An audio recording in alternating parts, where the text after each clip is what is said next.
Hey everybody, Kimberly here, and I am thrilled to bring you my top 5 list of small staples. And I'm not talking about that cutie little stapler that you used to carry in your pouch when you went to school so you could staple papers and be the cool person. Nope, not that.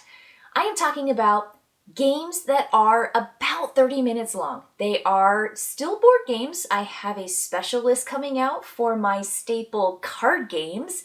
So stay tuned, look for that in the future. It's coming out soon. But right now, these are the small, light strategy games that I think are an absolute necessity to anyone's game collection. And these are the games that I'm going to keep from house to house as I move, that I am never going to sell, and that I think you should have. This video was brought to you by Noble Knight Games. More about them at the end of the video. Make Noble Knight Games your friendly local game store. Satisfaction guaranteed. So I'm going to jump right into my number 5. This is a game that is easy to teach, easy to play, and has really lovely components, and asks players to become a merchant in the Renaissance. It is... yeah, Splendor, that's right. So 2 to 4 players are racing to get to 15 points or more, which they receive on their cards, and they also might receive if nobles come to visit them. Now, this game is super easy. The main concept is you get to do one thing on your turn, and you can pick from a couple things. So one is you can simply just take chips, and those little chips are essentially your resources. You've got rubies and emeralds and diamonds and chocolates, the brown ones. But you're going to have these. You're going to be able to take 3 different colors from the display. There's like just a bunch of those little discs out there, and they feel so good. But you can take 3 different ones, or if there's a stack that has 4, you can have 2 of them. So you take 2 of the same kind if there are 4 or more, or you take 3 different kinds. That's your turn. You just take resources, because resources are going to let you do one of the other actions that you can choose to do on your turn, which is buy a card that's in the center display. There are 4 easy cards that are essentially mines or places that are going to give you resources to kind of build your engine in front of you. The next one is transport or ways to get those resources to places. And then the third row, which is the hardest row, those are the artisans. And those are going to be more victory points, and they're going to be a lot harder to get, but they're definitely worth your investment. Once you start seeing players go for that top third row, you're just like, oh boy, if I'm not there, then they're going to probably trigger that 15 points or more pretty soon.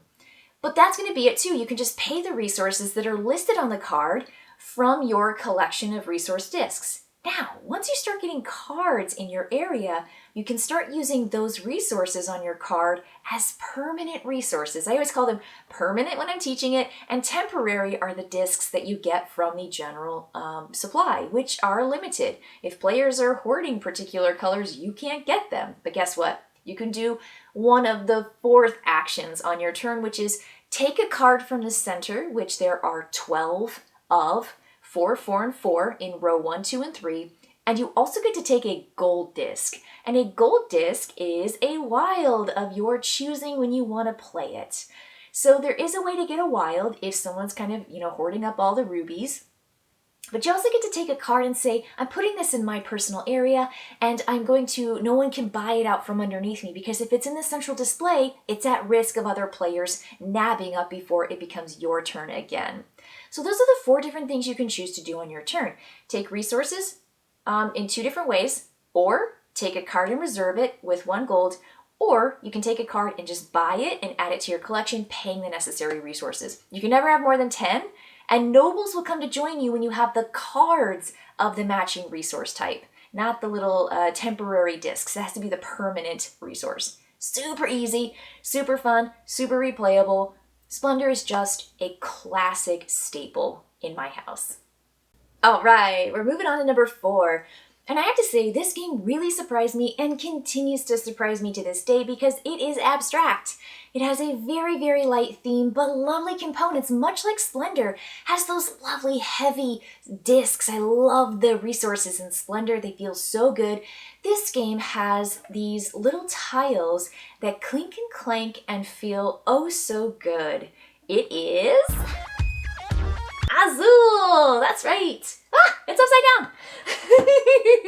So in Azul, players have their own personal player board, and they are trying to line up these textiles, and there are different designs and colors. But really what's going on is the drafting period. So players are going to have, in the very beginning of the game, you're going to put 4 out in each of these discs that are just kind of in a circle in the center of the player play area. And you are going to look out there and say, I'm going to take from either the center or from one of the pads, and what I'm going to take is one type. So if I want the red ones, I simply just take all the red ones are there, and then I put the rest of the ones that weren't red into the center.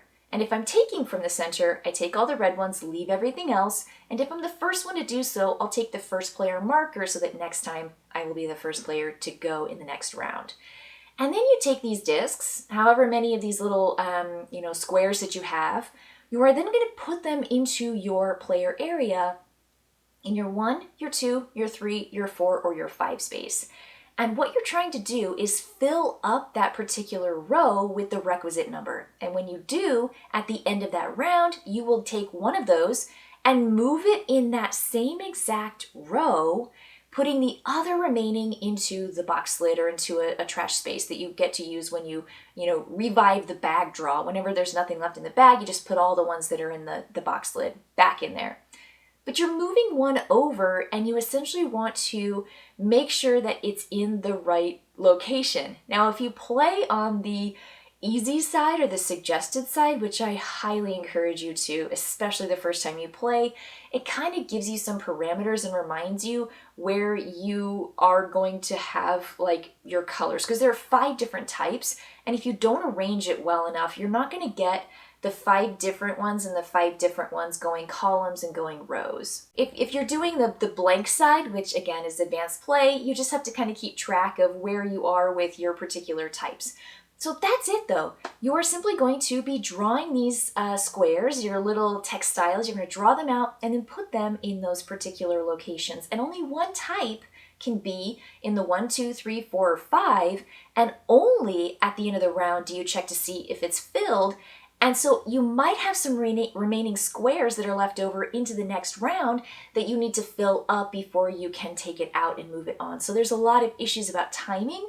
And then there are some scoring methods that you have to be well aware of, because you're going to be scoring connected tiles in spaces that are connected to the one you activated that round. So you're going to count the ones going up and you're going to count the ones going across if there are already existing squares. So you kind of want to, I say synergize, but you really want to make sure that you organize and you plan when you're activating what tiles, as long as it's possible. So this has just a really nice level of player interaction with taking the squares from the center and really leaving other opponents with poorer choices so that it kind of fills up their bottom area. Because if you can't place your tiles or what you took into your 1, 2, 3, 4, or 5 sections, you have to put them in the kind of trash pile at the bottom, and those are negative points. And getting first player priority in first pick in the next round can be so important. This game is tons of fun, and again, for an abstract game, I really dig it, but I have to have the easy side. I cannot play on the hard side. It's too mind-boggling for me. So just a lovely entry-level, just nice gateway game here. It is a classic small staple for me in my house, and I have all the Azuls, including the chocolate special edition. So I think there's just a ton to like with Azul. All right, I'm ready to move on to my number 3. This is a game that has a couple different variants as well, and I will say the one I'm going to share with you right now is because I have a game box of this. The original I have compressed into another version of this game because of space, and so I have too many games, not enough shelves. So this is, Century Gollum Edition, or Century Spice Road is going to be what I would recommend. So what this game offers players is nice amount of choice but quick turns. And players are essentially building up their own deck of action cards, and they will be going for these victory point cards. And when a player has received their 5th victory point card, that's going to trigger the end of the game. Now, what do you get to do on your turn? First thing you can do is just play a card from your hand. And players are going to be starting with the same number of cards. So you play a card and you can do one of three things. You can gain resources, you can trade resources for other resources based on what it says, or you can do an upgrade, taking resources you have and making them better, going up the track of the 4 different colors or stones in the game. That's it. Those are the 3 different cards, and you play a card and you just do what it says, but your card stays out in front of you. And you will continue playing cards or maybe adding a card to your hand from the display. Let's say you don't want the first card that's available. You can put one of your resources on the card. You don't want the second one, put another resource on the second card. You don't want the third one, put your resource on the third card, and then take that 4th card. That goes straight into your hand. And of course, if you want to take one of those merchant cards and there's a stone on it, or another one, or 2 or 3, you can take that with all the stones on it, adding it to your caravan supply. Players can't have more than 10, so you have to be pretty careful about how many stones or gems you get, which then leads into one of your other choices, which is buying one of those cards at the top of the display for victory points. You are going to trade in your gems or stones based on what it needs. And if the card is underneath one of the copper or the silver tokens, you get one of those tokens as well. Copper are going to be worth 3 victory points at the end of the game, and silver are worth 1. And every time you take a card, you simply just slide the cards back down towards the end again, refilling everything for the next player. Players take 1 action on their turn, and then turn goes to the left. So you are doing one thing on your turn, playing a card, or you're going to draft a merchant card, or you're going to buy one of those cards at the top by claiming. And then the last action you do is called rest. Now, you might have played the cards from your hand and you don't want to play the remaining cards, or you have played all your cards from your hand. You take your whole turn and you say, I'm resting. You pick up all the cards from your hand, from the table, put them back into your hand, and now you can play your cards one at a time from your hand. So resting is an important stage to do, but you also want to make sure that you're doing, actions as much as possible by investing in merchants that you really like and playing the cards that are going to get you the gems you need to get those victory point cards, because that's where the game is at. If you get that 5th card or a 6th card in a 2 to 3 player game, then you're going to trigger the end of the game, and if you have a lot of points on those victory points, you have a lot of copper and silver from those special sections up top, you are going to just crush it. But this is a really, really cool game, light game of deck building, and nice player interaction for vying for the cool cards, for the victory points, and for the cards that are the merchants that offer players super cool actions they can do on their turn. Okay, so we're moving on to number 2, and I have to say that this game just has a special place in my heart. I've played this game so much. We have worn the box, we have worn the cards, we have worn the chits down. I think we've even lost one and added a real penny as a coin, as a token to this game. So this game has gotten a whole bunch of love, and it's just a really nice, bigger player game. It goes all the way up to 6, and I think it just has a ton of fun and character. It is For Sale. Okay, so For Sale is a game where players are going to bid on properties, and then they are going to get them. They're going to bid and buy, and then they're going to sell their properties. And so it's just about turning a profit. A very basic, simple, economic game. Players are going to receive a set number of money to start the game. Everybody starts with the same number, but it does depend on players, so a player count. So then we're going to just deal out the number of cards from the house deck, which goes 1 to 30. And you're going to have as many as there are players in the game. So you're going to deal out, let's say for a 5-player game, you're going to deal out 5 properties. There is a start player, and the start player is going to put out any number of pennies or coins from their hand, and they're going to say, I'm essentially bidding so that I can have the chance to get one of these properties. And if you ever say you're not going to bid for anything, you are essentially saying, I'm going to take the lowest valued property. You're not buying for a higher value. Whatever the lowest value is out there, you just take it. So sometimes it's really beneficial to just simply pass and let other players kind of fight or bid over higher value property when you're pretty much fine having, you know, a level 7 house or whatever that is, if that's the lowest number out there. So that's it. You are going to put out any number of coins. The player to your left is going to have to just bid more. They don't have to bid it by one more, and you don't have to bid in odd or even increments. You just simply say, I'm just going to stay in this bidding phase and I'm going to bid more money. And you really do want the highest value property out there, but you're going to have to pay for it. So let's say that players are bidding $1, $2, $3, $4, $5 in that order. Everyone just put out one more than the next, and it gets back to that start player. They bid $1 or $1,000, I think is what it is. They can pass, and they take back their bid rounded up, which means if they paid $1, they're going to get that whole dollar back, which means they didn't invest anything really, and they take the lowest value property. Or they have to bid higher than $5. So let's say they bid higher than $5. Let's say they put $6. So now they add $5 to their $1, and now play goes to that second player. They're going to take back their bid rounded up, which is half of that, which means they have to pay $1 just to take the lowest value property. So here's where things start getting a little tricky. Do you want to pay with your bid taking back half rounded up, or do you want to pay even more to stay in the round? And it's going to go until everybody is dropped out and there's only one person left. Whatever amount they bid, they pay in full to get the last card in the table. So that's how you pay. It is really fun, really fascinating, and that's not even the game. That is half of the game. Because you're going to go through all of those cards that are the house cards. That's the bidding and buying phase.